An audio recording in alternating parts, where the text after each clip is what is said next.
अस्सलाम वालेकुम वरहमतुल्लाहि वबरकातुहू। रोज़े में इंजेक्शन लगाने के बारे में एक साथी ने मसला पूछा है, तो वो आपके सामने पूरी तफसील रख देते हैं।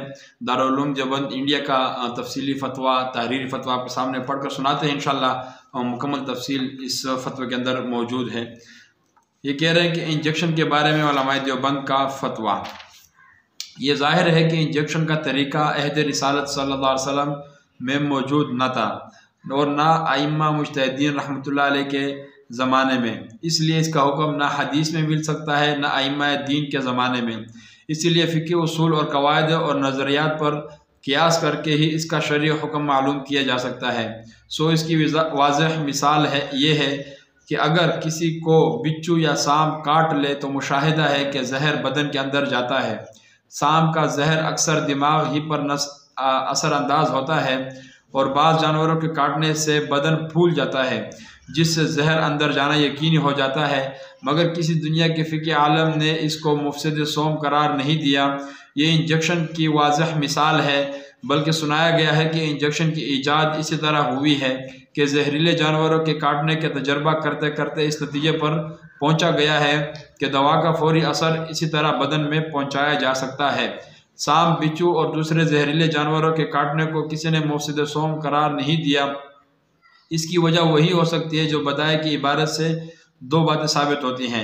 अव्वल ये कि किसी चीज़ का बदन के हिस्से में दाखिल होना मुतलकन रोज़ा को फासद नहीं करता, बल्कि इसके लिए दो शर्तें हैं। अव्वल ये कि वो चीज़ जो खुद जोफ यानी पेट, मैदा या दिमाग में पहुँच सके। नंबर दो, दूसरे ये कि ये पहुँचना भी मुनफ़िज़ असली के रास्ते से हो। अगर कोई चीज़ मुनफ़िज़ असली के अलावा किसी दूसरी कीमियाई तरीके से जोफ, मैदा या दिमाग में पहुँचाई जाए, वो भी मुफ़सिद नहीं होता। इंजेक्शन के ज़रिए बिलाशुबा दवा या उसका असर पूरे बदन के हर हिस्से में पहुँच जाता है, मगर ये पहुँचना मुनफ़िज़ असली के रास्ते से नहीं है, बल्कि रगों के रास्ते से है। यह रास्ता मुनफ़िज़ असली नहीं। इसलिए गर्मी के मौसम में कोई शख्स अगर ठंडे पानी से गुस्ल करता है तो प्यास कम हो जाती है, क्योंकि अज्ज़ाए मुसामात के रास्ते से अंदर जाते हैं, मगर इसको किसी ने मुफ़सिद सौम नहीं करार दिया।